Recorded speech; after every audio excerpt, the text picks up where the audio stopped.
السلام علیکم ناظرین کرام، نئی ویڈیو میں آپ کو خوش آمدید کہتے ہیں۔ آج بہت ہی اہم کیسز کی سماعت ہوئی ہے جس میں سویلینز کا فوجی عدالتوں میں ٹرائل، عدت میں نکاح، بشرا بی بی کا کیس اور پھر ایجنسیز جس طرح سے سویلینز کو لاپتہ کر لیتی ہیں، اس حوالے سے بھی جسٹس محسن اختر کیانی کی عدالت میں بہت تگڑی اور دبنگ سماعت ہوئی ہے۔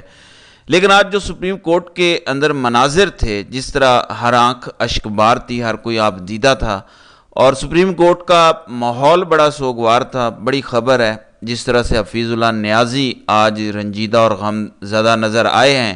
کمرہ عدالت میں موجود کوئی بھی شخص ایسا نہیں تھا جو پریشان نہ ہوا ہو یا جس کی آنکھیں نہ بھر آئی ہوں۔ اب جج صاحبان کے دل پر کیا گزری ہے، کیا ان کی بھی غیرت جاگی ہے، اس حوالے سے تو میرے پاس کوئی خبر نہیں ہے۔ بتایا جا رہا ہے کہ فوجی عدالتوں میں سویلینز کے ٹرائل کو کالعدم قرار دینے کے خلاف انٹرا کورٹ اپیلوں پر سماعت کے دوران حسان اللہ نیازی کے والد حفیظ اللہ نیازی آپ دیدہ ہو گئے۔ مجھ پر جو بیت رہی ہے آپ جج صاحبان پر نہیں بیت رہی۔ آپ کو اندازہ نہیں ہے میں کس کرب سے گزر رہا ہوں۔ میرا بیٹا فوج کی حراست میں لاپتہ ہو گیا ہے، یعنی پہلے فوج کی حراست میں تھا، پھر ان کی حراست سے بھی لاپتہ ہو گیا، پتہ ہی نہیں ہے کہ کس کے پاس ہے، کہاں پہ گیا ہے۔ مجھے یہ سوچ کر راتوں کو نیند نہیں آتی کہ میرا بیٹا زندہ بھی ہے یا نہیں۔ تو اٹارنی جنرل نے پھر کہا کہ آپ اس معاملے کو جلد از جلد دیکھیں۔ پھر جسٹس جواد ایس خواجہ نے درخواست دی تھی کہ 9 رکنی بینچ سماعت کر سکتا ہے، منیمم 9 رکنی بینچ اس پر سماعت کرے۔ پھر عدالت نے 9 رکنی لارجر بینچ تشکیل دینے کا معاملہ سپریم کورٹ کی پریکٹس اینڈ پروسیجر کمیٹی کو بھیج دیا۔ اس پر بھی حفیظ اللہ نیازی روسٹرم پر آ گئے۔ انہوں نے کہا کہ میرا بیٹا حسان اللہ نیازی کئی روز سے غائب ہے، مجھے اس وقت کوئی غرض نہیں بینچ کتنے رکنی ہے، مجھے میرے بیٹے کا بتایا جائے کہ وہ کہاں پر ہے۔ تو انہوں نے کہا کہ مجھے اس بات سے کوئی سروکار نہیں کہ 9 جج سنیں، 5 جج سنیں، 2 جج سنیں، مجھے میرے بیٹے کا پتہ ہونا چاہیے جو فوجی حراست میں تھا، وہاں سے بھی اس کے غائب ہونے کی اطلاعات ہیں اور مجھے نیند نہیں آتی کہ وہ زندہ بھی ہے یا زندہ نہیں ہے۔ تو سپریم کورٹ نے ملٹری کورٹس کے فیصلوں کی نقول طلب کر لی ہیں۔ اعتزاز احسن اور دیگر وکلاء کے فیصلے ریکارڈ پر لانے کی استدعا، 20 ملزمان کی حد تک جو فیصلے سنائے گئے ریکارڈ پر لائے جائیں، یہ وکلاء کی جانب سے کہا گیا ہے۔ ہم ان سب فیصلوں کی نقول مانگ لیتے ہیں، یہ عدالت کی جانب سے کہا گیا۔ عید پر 20 ملزمان رہا ہو کر گھروں کو جا چکی ہیں، یہ اٹارنی جنرل نے کہا۔ رہا ہونے والے ملزمان کے خلاف اب کوئی کیس نہیں، یہ جسٹس میاں محمد علی مظہر نے پوچھا۔ ان ملزمان کو سزا یافتہ کر کے گھر بھیج دیا گیا ہے۔ اعتزاز احسن بھی اپنی چیئر سے اٹھے، انہوں نے بھی بات چیت کی۔ بہرحال آج غیر معینہ مدت تک کے لیے یہ سماعت ملتوی ہو چکی ہے۔ ایک دفعہ پھر سے آپ کہہ لیں کہ بینچ ٹوٹ گیا ہے۔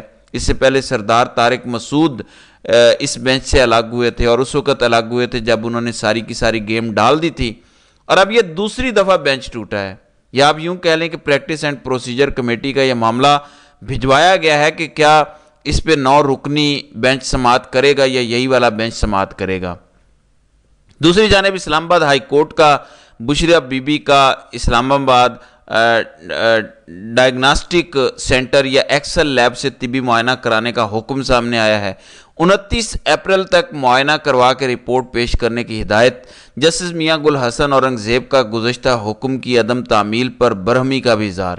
جس طرح سے ناظرین کرام بشرا بی بی کی طبیعت خراب ہونے کی خبریں آئیں اور رات اندھیرے کے ہونے کا انتظار کیا جاتا رہا تاکہ کسی کو پتہ نہ چلے، پھر پیمز ہسپتال سے ڈاکٹرز گئے، ایمبولینس گئی، لیکن اس سے بھی بشرا بی بی کو آرام نہیں آیا، طبیعت ان کی جو ہے وہ مزید خراب ہوئی ہے۔ تو ابھی تک ان کے حوالے سے جو ہے وہ پی ٹی آئی اور دیگر لوگ سوال کر رہے ہیں۔ پھر پی ٹی آئی کی جانب سے کہا گیا کہ مائنر ان کو اٹیک ہو سکتا ہے، تو یہ بڑی خطرناک خبریں ہیں۔ دوسری جانب مسلسل کوشش ہو رہی ہے کہ پی ٹی آئی سے مزید سیٹیں چھینی جائیں، کم کی جائیں، 2/3 میجورٹی بنائی جائے، جس طرح سے ضمنی الیکشن میں جھرلو پھیرے گئے۔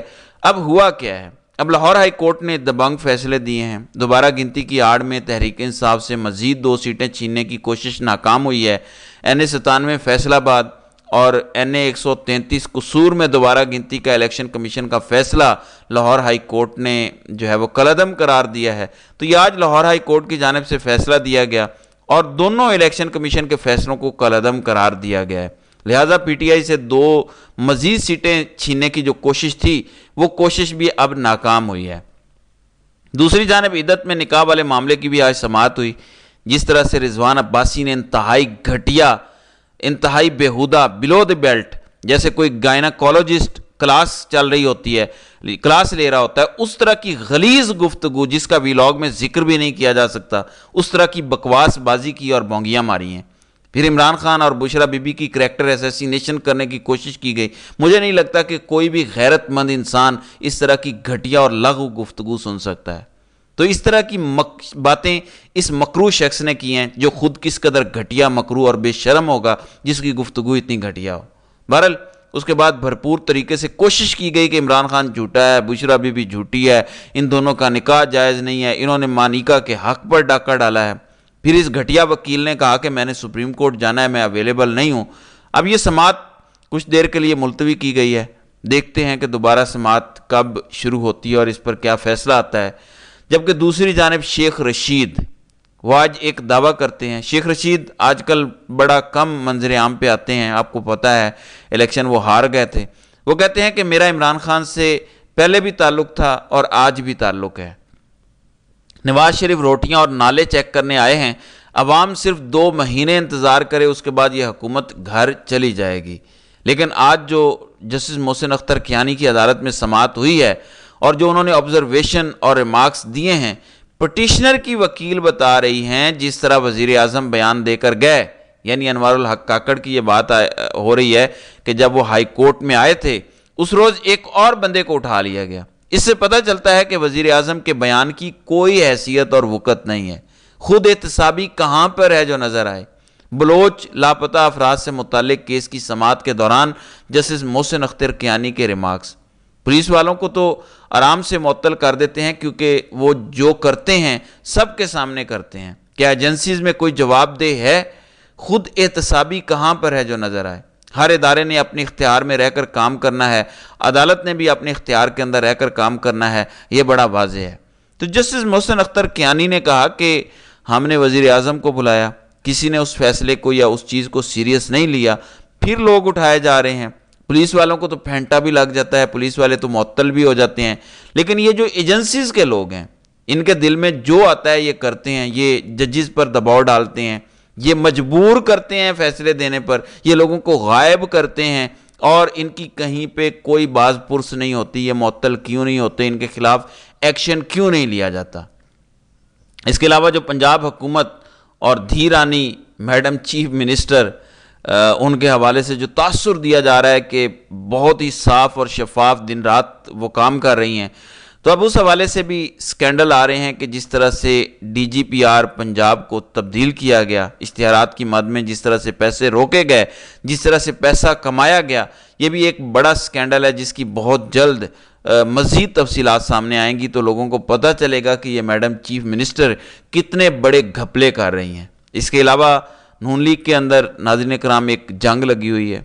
राना तनवीर वफाकी वज़ीर हैं, उन पर मियाँ जावेद लतीफ़ ने इल्ज़ाम लगाया था कि 5 सीटें उन्होंने 90 करोड़ से ज़ायद रकम अदा करके ख़रीदी हैं। अब राना तनवीर कहते हैं कि मुझ पर यह इल्ज़ाम झूठा है, मैं इसकी तरदीद करता हूँ। मियाँ जावेद लतीफ़ के पास अगर सबूत हैं तो वो सामने लेकर आएँ। उन्होंने ये भी कहा कि मियाँ जावेद लतीफ़ ये तासुर देते हैं कि वो जो बयान देते हैं उनके पीछे मियाँ नवाज शरीफ की रजामंदी हासिल है, लेकिन ऐसा है नहीं। मियाँ नवाज शरीफ मियाँ जावेद लतीफ़ के पीछे नहीं है। इससे पहले राना सनाउल्लाह ने भी एक इंटरव्यू में कहा था कि जितना मुझे अपनी हारने पर यकीन है उतना ही मुझे मियाँ जावेद लतीफ़ के हारने पर यकीन है। इस पर मियाँ जावेद लतीफ़ ने कहा था कि राना सनाउल्लाह ने ये फरमाइशी प्रोग्राम किया है। तो जावेद लतीफ़ इस वक्त एक ऐसी जगह पर खड़े हैं जहाँ पे अता तारड़ जैसे लोग कहते हैं कि हम जावेद लतीफ़ को सीरियस नहीं लेते, जबकि जावेद लतीफ़ कहते हैं कि तारड़ तो कल का बच्चा है, उसकी क्या बात करनी।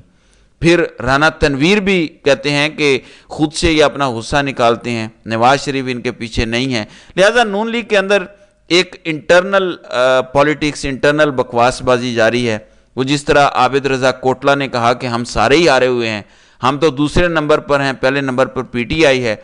तो नून लीग के अंदर की नफ़रतें भी सामने आ रही हैं। ان کے اندر کا غبار بھی بہت جلد نکل کر باہر آئے گا، یہ بہت جلد پھٹیں گے اور یہ کمپنی کسی صورت چلتی نظر نہیں آ رہی۔